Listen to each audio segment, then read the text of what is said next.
We're talking today with William Tex Campbell of Rush Springs, Oklahoma, and the interviewer is James Smither of the Grand Valley State University Veterans History Project. Okay, Tex, can you start us off with some background, and to begin with, where and when were you born? I was born in Grand Prairie, Texas, February 20th, 1948. Now, did you grow up there, or did you move around? No, my dad was worked on the drilling rigs in the oil field. And I was born there, and then their rig moved back to far west Texas, and I was raised at a place called Kermit, which is out by Odessa, in that area, which is the kind of the desert part of that part of Texas. Right. Graduated high school there in 1966.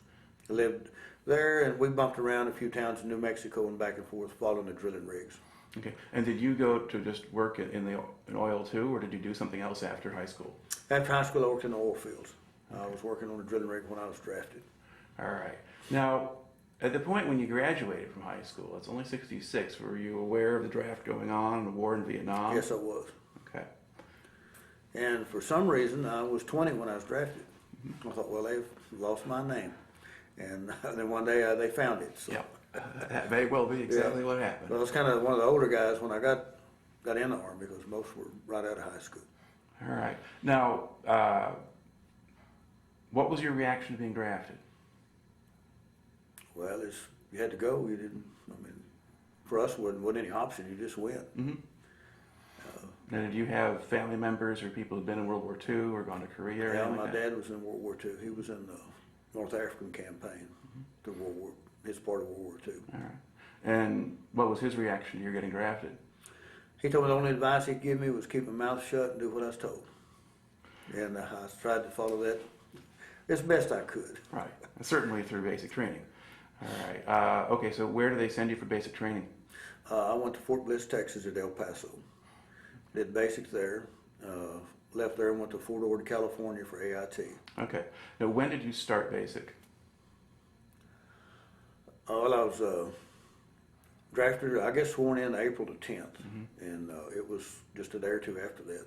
We went to a kind of like a replacement attachment or something, and they put us in the basic training companies right there. It was almost immediately. Just okay. Went in, never come back. All right.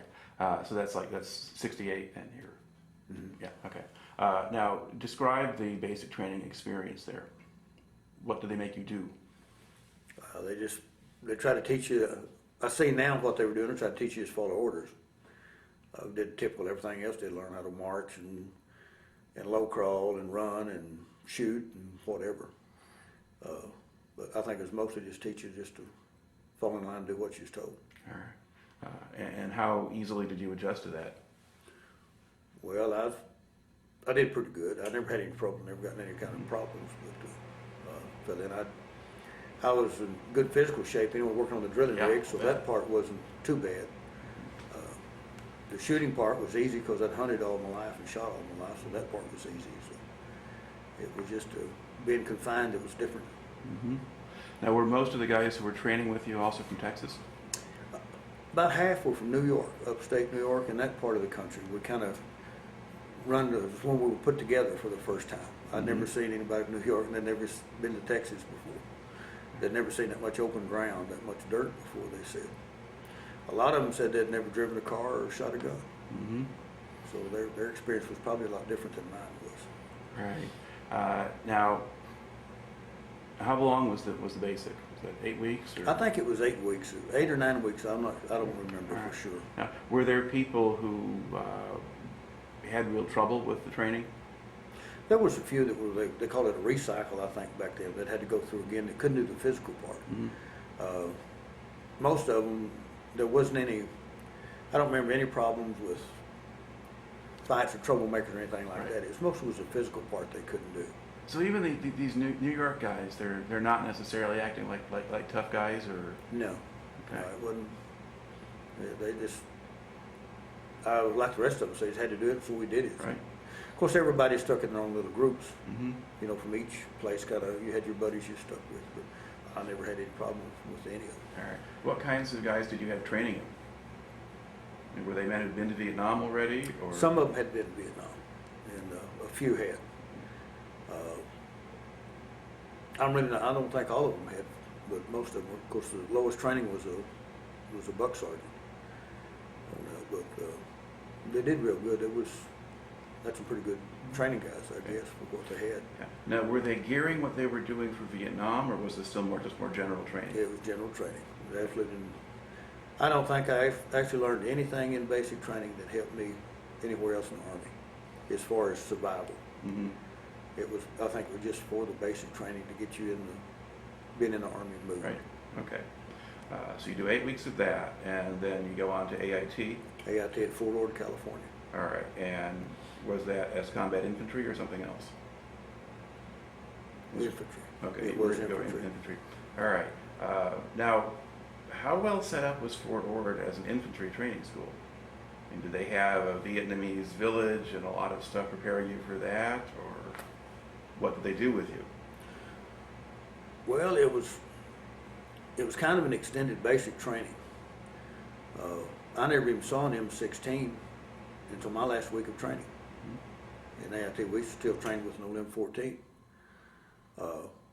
They had a village. We did a couple of night patrols. They did their bivouac, they called it, I think. It's hard to remember. It's been a long time ago. Did they do evasion exercises or something like that? No. Okay, I didn't like that. Yeah, because did they make any effort to teach you anything about Vietnam, like the culture or the people or No. how to handle that stuff? No. It was No. just, so there's a little bit of tactical stuff geared toward Vietnam, but not. It wasn't Fort Polk or something. No, it wasn't like Fort Polk at all. From what I've heard the guys talk about, we shot an M60. We got to shoot the M16, like I say, the last few days of training. We had a little class, one-day class on a .45 pistol. You get grenade launchers, mortars, that kind of thing.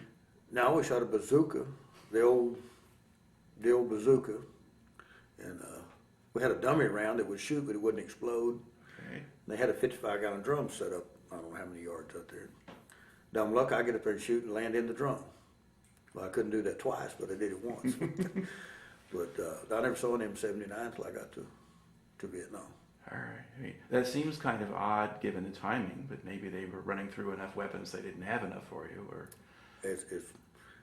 I don't remember seeing one. It's possible I could have, but I don't remember it at all. No, but just the length of time you were training on the M14 is, at that late a date, is kind of striking. You're not even in the Marine Corps where they always had the leftovers. Yeah. Well, matter of fact, I remember my friends and I talking about, well, we were going to see this M16 we're going to shoot, and finally did. Yeah. And it was quite a shock to have this little plastic gun, after that M14. By the time you got the M16, had they fixed the bugs in it? No. It would still jam and... Well, I'll tell everybody I saw 3 M16s while I was in Vietnam. The first one I had the pickle fork flash suppressor, the triangle guards, and no forward assist. Mm-hmm. The next one came out with a closed flash suppressor, the forward assist. And then the third one had the 79 mounted under it. So I really saw 3 versions of that gun in that one year time period. They might have had them earlier than that, but that's what I saw. Mm-hmm. Like I tell people, Vietnam is what I saw. Right. The part that I saw, there was a whole lot of it that was different. That all I know is what I saw and what I was told. Right. Okay. So now with the AIT, do you have more trainers who've been to Vietnam, or were there people who've been there who could tell you anything about it? Well, it's hard to say they actually told us about it because they never did. Okay. I guess it's afraid if they told us the truth, we'd run off.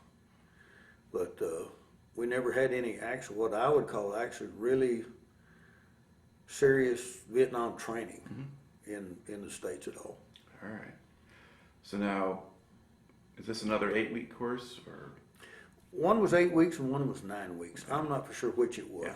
I think basic sometimes had a week at the beginning where you're doing a bunch of tests and other stuff. We did a lot of tests. No, that might have been the 9. Yeah, what then made sometimes the that's the 9 ninth weeks week. out of it. But yeah, okay. But basically the training term usually for the Army at this point is 8 and 8, unless you have a really different MOS. Yeah. Okay. So you finished that. Do they let you go home then? Now I got a 14-day leave after AIT. Okay. And then you have to and then where do you report to fly over? I reported to the 90th Replacement Detachment in Oakland, California. Okay. And I went to Vietnam. Part of that if I remember the number, I remember the 90 sticks out, but I went unassigned, just as infantry Right. when I went to Vietnam as You're just just- a replacement. That's right. Okay, and what kind of plane were you on? Was it a charter civilian plane? or It's a military? civilian plane, Okay. yes. And what do you remember about the flight over? Well, no frills flight for sure. We went from, I guess Travis Air Force Base, California, probably to Anchorage to Tokyo and then on to Vietnam. And could you Enlisted at Benoit or Ton Snu or wherever that Yeah, air base was down there. yeah, well, I mean, it's. It all kind of run together. I didn't know Yeah. what one started and the other didn't over there. Right. Now, once you landed, then do they move you to another base, or do you just get processed at the base you land at? We processed there at Benoit. Okay, so probably, all right. Now, what was your first impression of Vietnam when you got there? It stunk. There's something that, the smell of that place is something that you'll never encounter anywhere else in the world. When we came in on the plane, supposedly they were taking a rocket attack. And they told us to debark the plane and head to the bunkers. We didn't know where the bunkers were. So we get off the plane, everybody runs and they're pointing.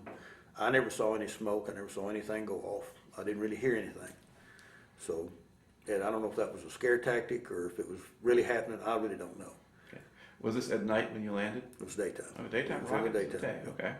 All right. And then once you're there, and once the scare passes, they round you up and bring you in someplace? Yeah, I don't remember exactly where we went, but we were taken into this one area and issued fatigues, because I went over wearing khakis. Mm-hmm.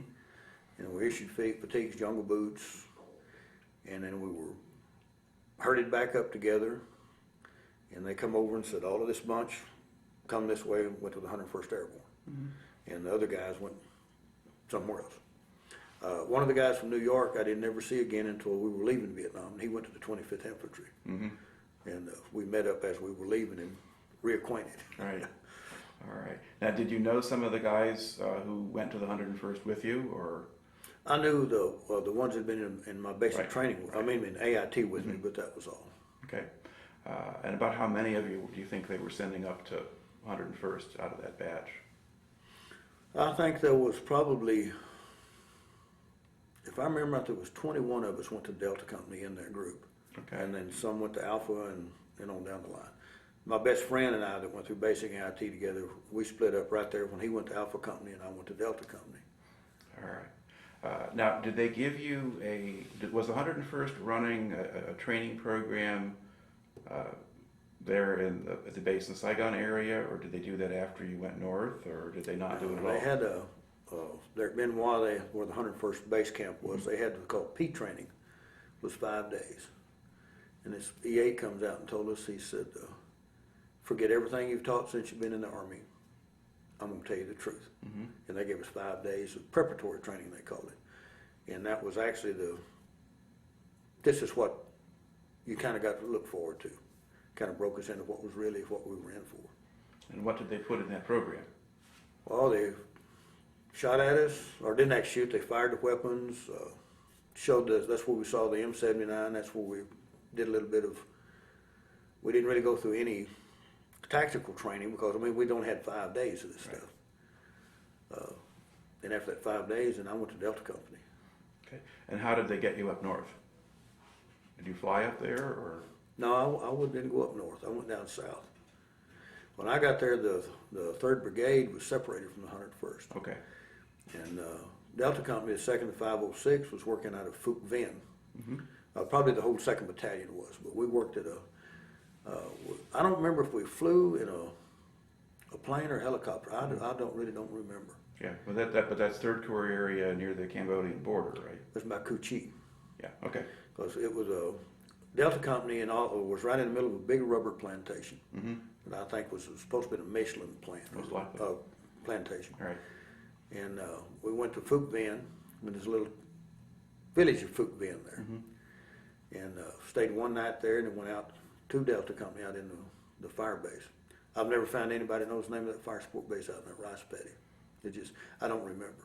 Right. I was too new and too scared. All right. Now, you've got a bunch of guys going out together to come in, so you're not going in by yourself exactly. What kind of reception do you get when you make it out to the company? Fresh meat. That's what everybody said, here's fresh meat. And that's basically what it was. They were so short-handed, so undermanned that we were the first legs in the 101st. The first one that had been in the 101st hadn't been in jump school. A few of the guys give you a problem over that. Most of them didn't care. They just needed anybody they could get. Yeah, that many men going to a company at once that's a lot of men. And once you were there, about how big do you think the company was? I really have no idea. I didn't even know we had a 4th platoon until I was told later on that we did. I thought we only had 3. All right. And how big was your platoon once you joined it? Once I got in there, it was probably 25 men. Okay. All right. And was there anybody in the platoon that made an effort to explain to you what was going on or what you were supposed to do? Yes, I was put as an ammo bearer with the 60. There's a guy named Don Dykoff, was from California, was the gunner. And he was kind of the one that showed me what was coming, what was happening, and kind of, I guess, trained us or helped us or whatever. Cu Chi area was the meat grinder of the South, like Ripcord was the North. And I got it, I was lucky because I got it kind of the tail end of this. And they'd lost so many people, like so they'd taken anybody they could get. So they tried to teach us as quick as they could. But they had all the good jobs saved for us that they didn't want to do, which was the LPs and stuff like that, the ambushes and stuff. That's when all the new guys got to enjoy that stuff. Will they put you out on in a listing post or something like that, or a night ambush? Did they have at least somebody there who knew what he was doing? Or they just take the new guys and send them out by themselves? First night I was at the fire base, there was 3 of us, 3 cherries went on LP. And there was 3 guys that would come in together. All right. Now, what orders did they give you for that? You go out here so far, you sit down, you break squelch every couple of hours or something, and break squelch and call us in the morning, and we'll alert the wire you're coming in. So break squelch, that's where you're signaling with the radio. Without talking. Right. And then, what do you remember about that night? I remember a claymore went off. I was told lightning struck it. I don't know if the lightning struck it, somebody set it off, and one of the guys named James Chester. The way I remember this is one of the BBs or whatever creased his head because he was wearing a boonie caps out there. And we thought we'd been fired on because we didn't know what was happening. But we knew it come from behind us, which wasn't right unless they'd got around us somewhere or another. And turned out that there wasn't anybody there, thank goodness. All right. So after the claymore went off, did you stay where you were, or did you go back in? We went ahead and called on the radio, and they said no, that was no, just stay put. And I guess it was about daylight. We were supposed to come back in. We came back in. And, all right. We couldn't raise anybody on the radio. I don't know if everybody was asleep or they just didn't hear us or what. But and we finally come back to the bunker, and the guys were asleep on that bunker. And we were all scared to death they're going to wake up and fire us up. But one of them hollered at us. I say they were asleep. We hollered a couple times before anybody hollered back. And we come on back through the wire and come back in. And I thought, Lord have mercy. Then it started raining. And rained and rained and rained. So. But we weren't Cu Chi long. We that fire base, wherever it was down there, I didn't have any idea where I was the whole year I was there. We didn't stay long until we went back up north, and they took the 3rd Brigade or whatever back to the 101st and put us back up there. All right. So you didn't really do much patrolling then in the Cu Chi area? We did patrol every day, and they sent out ambushes every night down there.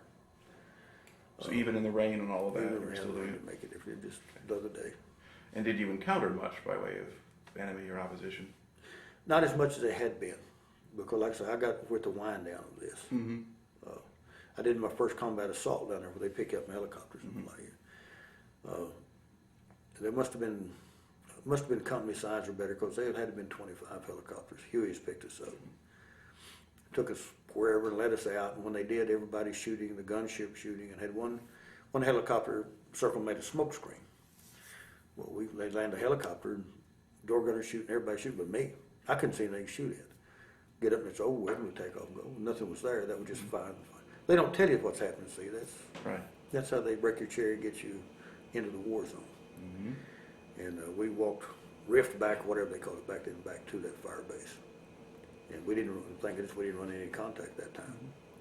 Yeah. And did you get into any firefights in that sector, or just? There was one ambush that we took fire. We didn't lose anybody, get anybody wounded in. I didn't actually see who was shooting or what we were shooting at. I mean, as far as actually see somebody with a gun, I never even saw them. But somebody was shooting, so we knew that something was there. Now, when you're out and patrolling, are you kind of beginning to get a feel for things a little bit, or to know what to look for, or have you not seen or smelled enough yet to Not know enough what's there? yet. You still really don't know what's coming. All right. So when you go up north again, you're still in a way you're not quite a rookie, but you still have a certain amount left to learn. Got a lot left to learn. All right. Now they take you up to Evans, and then when do you get there roughly? Well, when we left Phuoc, Vinh, I don't remember we left at fire base. When we got on the helicopter to leave that fire base, the 25th Infantry was getting off because they replaced us. And I don't know if we went to Phuoc, Vinh and got on a C-130 and went to Camp Eagle.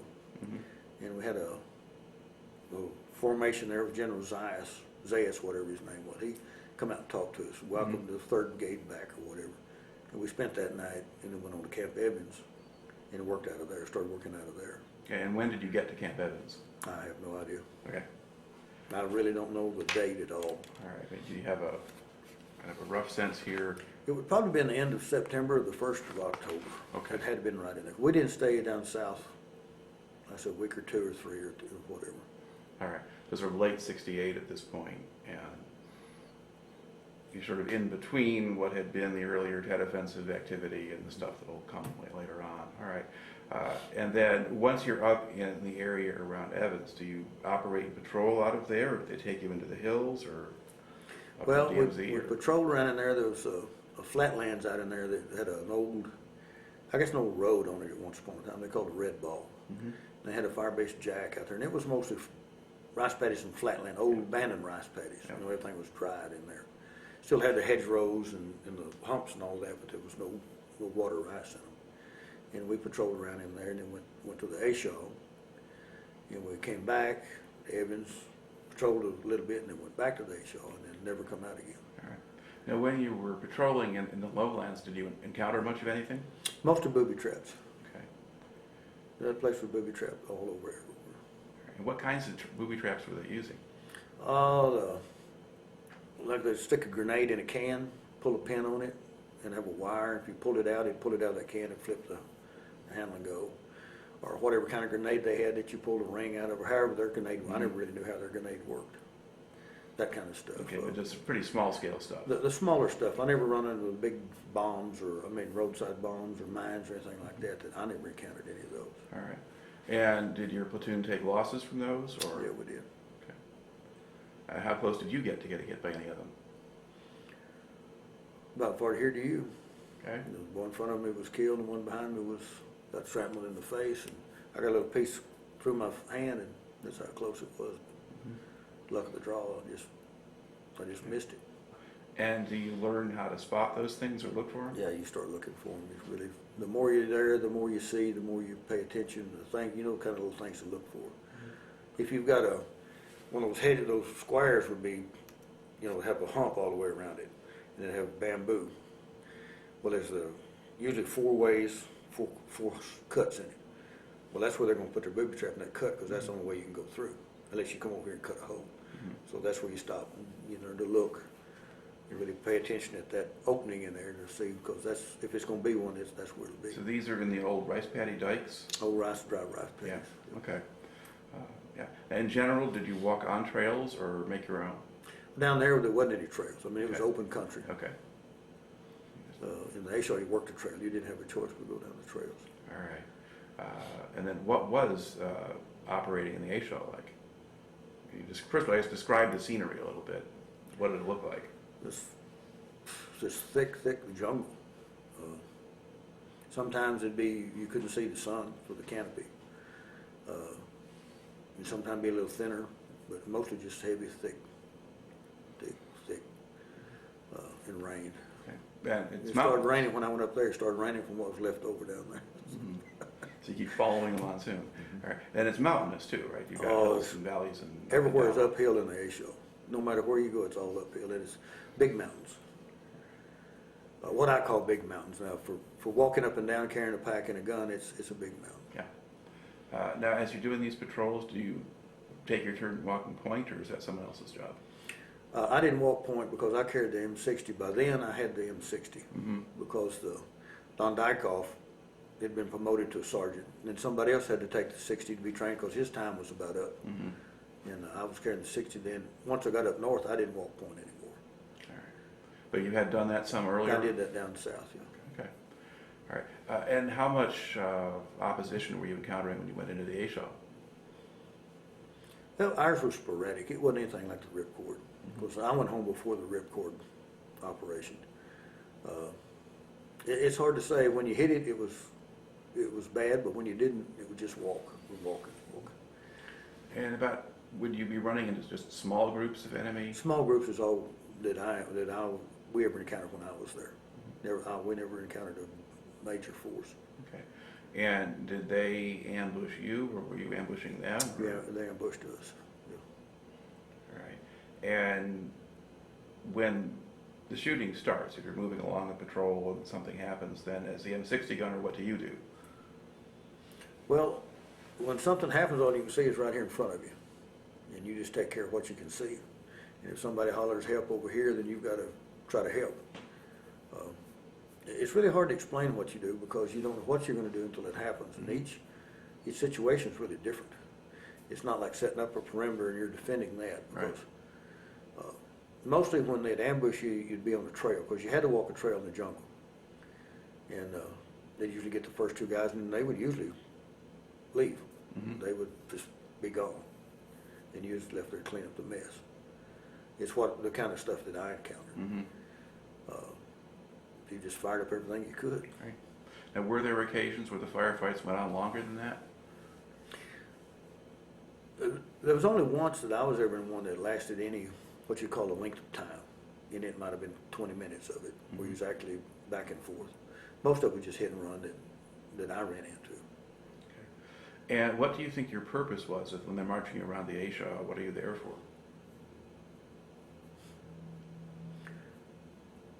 I really don't know. We were told it was to destroy the Ho Chi Minh Trail, to stop the flow of supplies. Right. And so I figured that while we were stomping around out in the mountains, we were keeping them moved away from their objective. Yeah, because the A Shau was a major supply route. That was the major route. Through South Vietnam itself. Now, did you encounter sort of signs of enemy activity? Did you find any caches or? Oh yeah, we found a lot of weapons. We found bunker complexes. We found what I think was a training facility. It had a little wooden silhouette target.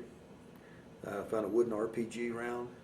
I didn't want it then, but I'd sure like to have it now for a souvenir. It was carved out of wood, and I think it had to have been a training facility of some kind. We found a bunker complex that had running water, where they took the big bamboo and split it and hollowed it out, and come from a stream on this hill over to them, where it just come through this split bamboo. It was we was dealing with some pretty intelligent people for what they had to deal with. Yeah, and so when you run into a complex, or what did you do at that point? We destroyed it. And would you call in engineers to help do that, or you just do it yourselves? We did it all ourselves. All right. I didn't know the Army had any engineers. We never saw any. I never saw any. Okay. We cut our own LZs, blew our own LZs or whatever. We did all that ourselves. All right. Now, do you have situations when you're out there that you're going into hot LZs and you get shot at when you went in? Yeah. All right. And was there a sort of a procedure or something, a protocol you followed if you get shot at? Get off the helicopter as quick as you could because he was leaving. Mm-hmm. And you got down, you started firing to try to get the area under control.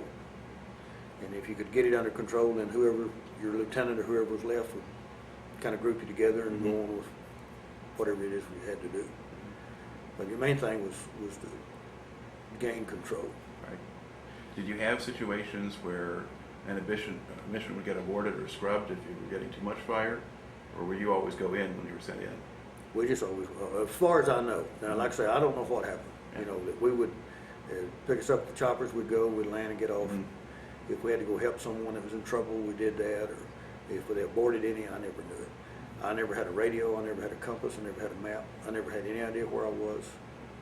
I told my platoon sergeant here, it's one of the reunions a few years ago, I said, you know, did you ever think about what would happen if if you'd been wounded and I'd had to get the radio and called in a medevac? Never had any idea where we were. I said, surely I could have talked to somebody that would have had an idea, but I never had a compass or map, never knew. He said, I never thought about that. And I said, I did every day. You know, what if all of a sudden I'm in charge? I didn't have the slightest idea where we were. Vietnam, that's it. Now, by that time, what rank were you at? I was, E4 yet, or? well, when I told him this, Yeah. well, this was a couple years ago. Oh, no, but I mean, in terms of you're asking him, okay, but you're thinking about being, you know, in the A Shau or whatever, the farther on in your tour. I mean, I guess if you're coming in and you're a relatively new private, then maybe they wouldn't expect you to know anything, but there might be somebody more senior in the squad who would. But do you get to a point where you're kind of the old guy in the squad? Well, to a point, you're still left out of the command. Or I thought it was, you know, it didn't, they said, we're going over here, we're going over there, and we went. I never knew where we were, never had any of the call signs, any of it. I was never in a position, I guess, to be told what it was. Just follow the leader, hope you had a leader. Now, how long would you stay out in the field at a stretch? Oh, we usually would stay out about 90 days. Okay. Come in for 2 days. They call it a stand down. You'd usually get a bath, change clothes, and work on any equipment that was bad, and then you go back again. Now, did you spend some time on fire bases out in the field? Yeah, sometimes we would. We'd stay a few days around the different fire bases. And was that better than being out in the bush, or was Yeah, it's better. Okay, so you get fed better, or felt safer, or? Well, you wasn't walking. And when you're carrying a pack with 3 or 4 days of rations, a couple of 2-quart canteens of water, 5 or 6 hand grenades, everything you own, it's heavy. And then you walk up and down the mountains all day long, you're tired, and then you want to step all night on guard, you're tired. Well, in a fire base, you might do a riff around it, but you wouldn't take all of your equipment. You'll take your gun and ammo. But you get on a fire base and get a little break. Okay. Well, do the fire bases come under attack at all? Would they take mortar rounds or snipers? Yeah. Most of the mortar rounds. I never was around a whole lot of sniper activity. Yeah, and maybe in the jungle that would be kind of tricky because they'd have to get too close. Now, were the mortar rounds dangerous, or were they mostly? Okay. If I remember, they called it walking. They'd hit the first one, and then they'd adjust and adjust. And if something didn't happen to stop them, they'd come in on top of it. But I never was in a position where we ever got over 3 or 4. I've talked to the guys where they got 20 or 30 mortars, but I never was personally in a situation that got that many. I just figured they didn't have that many. Okay. Well, they also usually, there were sometimes measures the Americans could take against them, try to figure out where they were shooting from or something. Oh, if you could ever see a flash, you'd fire it up or call a gunship or artillery, whatever you had, and blow that area up. Yeah. So they wouldn't necessarily stick around long enough. No, they might shoot 2 or 3 and then be gone. You might shoot up something that was already gone. Right. And now, while you're doing all of this, I mean, describe a little bit more just the physical living conditions. If you're out there stomping around in the jungle, what are you eating first of all? All we ate was sea rations. We'd get the canned rations. We'd get resupplied, usually 3 to 5 days supply. They'd throw so many sea rations out for so many men, and we'd divide them up. There was 12 different meals in a case. Everybody had a kind of what they liked. And we'd trade with each other, you know, you wanted this or that or whatever. And they had what they call a sundry pack. I never knew what it stood for, but it would have cigarettes, 2 or 3 bars of soap, a little sewing kit, writing paper, a pen or 2, things that you had no way to get. Right. And we'd get that every once in a while, and it would divide it up amongst us.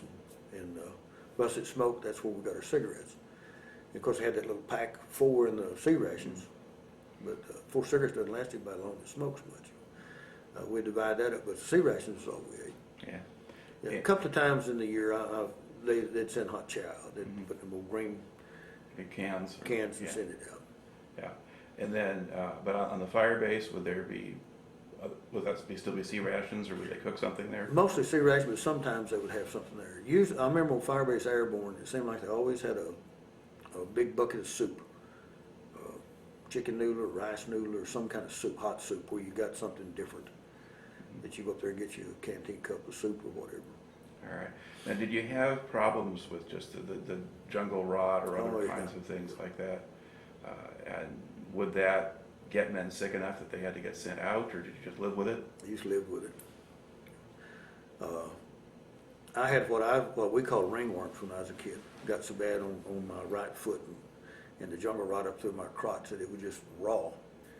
And they had I don't know, methylate and alcohol mixture they call Miller solution. And somebody'd come up with it. Medic would swab on you, which didn't do much. And then one day they come up with a little bottle of some green stuff that was, for some reason I remember the name fungicide. Mm-hmm. And it felt kind of like getting stuck with a branding iron, but it killed whatever it was. And they sent us out by the salt water, and we tore down a fire base. But I think the name was Jeannie, if I remember naming this fire base. But we had to tear it down, and we'd swim in that salt water, and it did more to clean the jungle rot off of it than anything. Mm-hmm. But I had 2 pairs of socks. I'd wear a pair a week or 2, and then swap them out, wash them out, and whenever we'd find a stream or a bomb crater that had water, we'd take that old Lux soap. That's the only bath we got. Yeah. And what do you do for fresh water? You drink out of the streams and the bomb craters. Not supposed to, but you did. Okay. And did they give you anything to? They give you iodine pills to put in Okay. it, but it's so horrible you couldn't drink it. So we just drank what was there. Mm-hmm.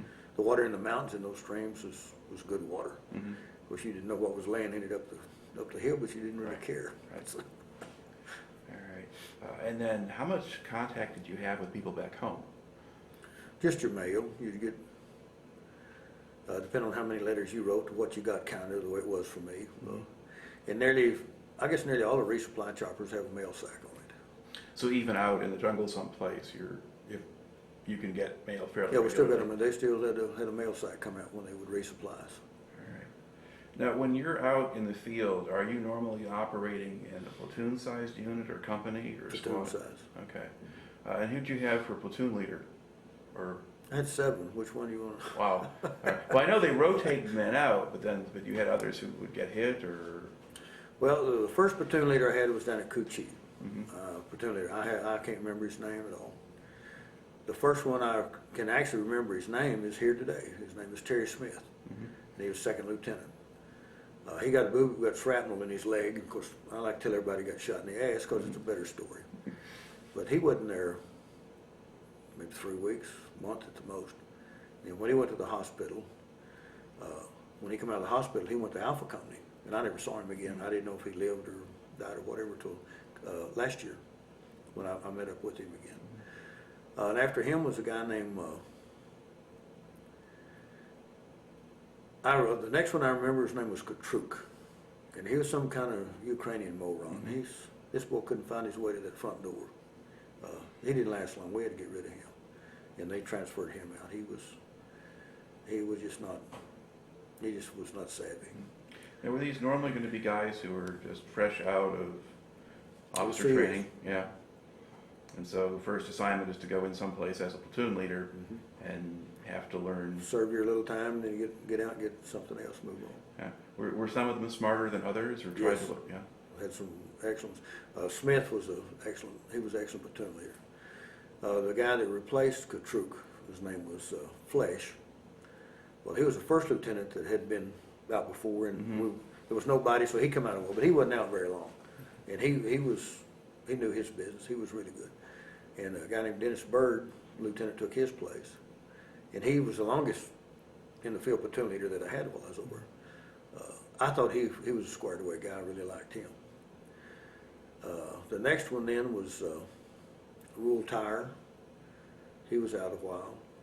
And then there was twice I had an E6 that was my platoon leader. This Radford, Gary Radford was the platoon leader because we didn't have an officer. So we just kind of bumped along from one to the other. But Bird stayed the longest, and he was probably 4 months, if I was guessing. Mm-hmm. Yeah.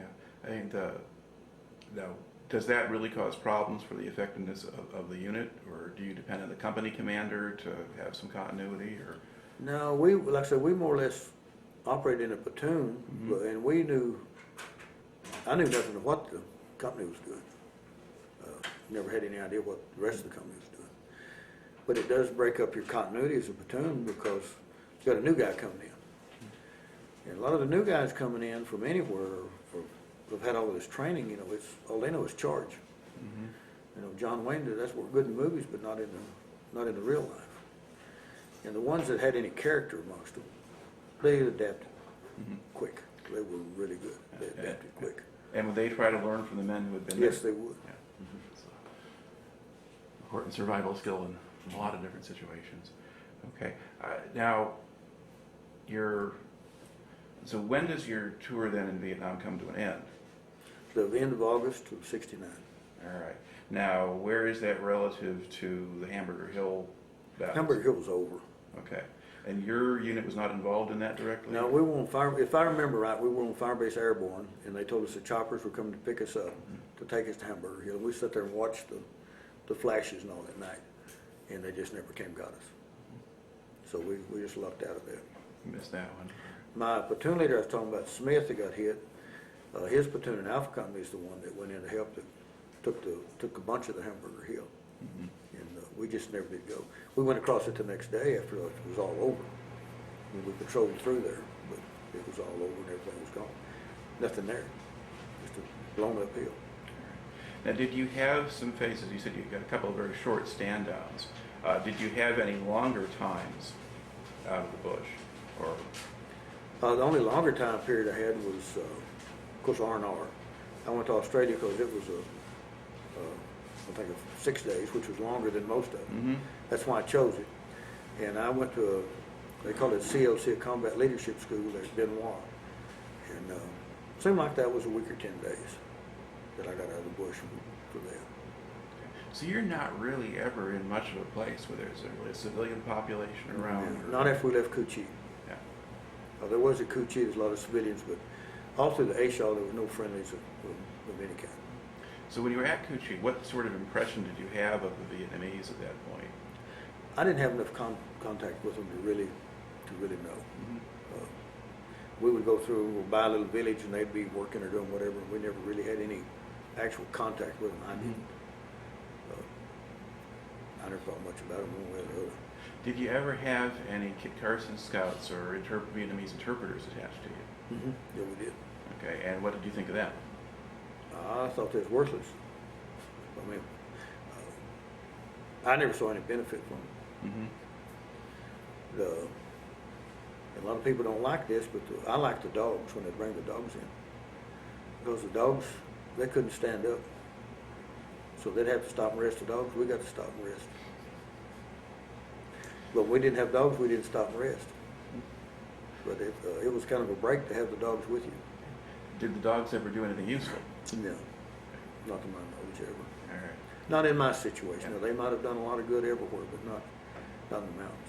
It was just too rough. Yeah. And probably for that matter, like if you get a Kit Carson scout, he might not be familiar with the area at all. Might not have. Yeah. Of course, he always stayed with what they call a CP, you know, the lieutenant, his little group. So I never really had a lot of contact with him one-on-one. He was always with their group. All right. As you look over your year in Vietnam, are there particular events or things that kind of stand out in your memory? Guess you haven't brought into the story here yet. Well, you remember the first guy you ever saw killed. You never forget that. You remember when your best friend was killed, you never forget that. And you never forget going home. You never forget that. We had our reunion in Myrtle Beach a couple of years, 3 or 4 years ago. And one of the guys that I spent the whole entire year with had a picture of me getting on the helicopter when I left the bush to go home. I'd never seen it before. I didn't even know it existed. And I asked him, I said, Rock, where'd you get that picture? He said, I took that picture. You got on the helicopter to go in to go home. And I said, how come you went on the helicopter with me? And he said, it was full. There's only room for one, and you just shoved me out of the way and got home. I said, I probably did. But he took that picture and gave it to me. And there's things like that you remember. Now, did you keep a short timers calendar? In the beginning, no, because the calendar was too long. But Yeah. when I got down close, I did. I thought it was kind of silly in the beginning until you start getting close. Now, did they take you out of the field sometime before your 12 months were over, or were you out there until practically the end? I was out there probably till, I guess, about 4 days. Okay. And we went in and stayed actually 3 or 4 days there in Evans, and then went to Tonsanute, wherever that was, in that Benoit mess down there. Mm-hmm. Waited around there for a flight out. All right. And then, so you flew out of Saigon area, whatever base you were on? There Benoit, yeah. Okay. And were you getting on a plane that was unloading new guys coming off? Yeah. All right. And I don't know, did you heckle them at all or just leave them alone? We didn't. I don't remember saying anything to them. I think we just, and I wore fatigues back. We wore khakis over and wore fatigues back. Mm-hmm. We left there and flew to Okinawa, and then flew to Honolulu, and then on to Travis Air Force Base. Mm-hmm. And what was the mood on the plane like? It's real quiet for Okay. quite a while. Mm-hmm. They kind of broke us in easy. You know, the stewardesses were old. Mm-hmm. They were probably in their 30s. And then they changed stewardesses, and they were probably in their late 20s. And then when we got to Hawaii, they looked like they was 19, 18, 19. Mm-hmm. So they kind of broke us back into the American people again, a little slow. All right.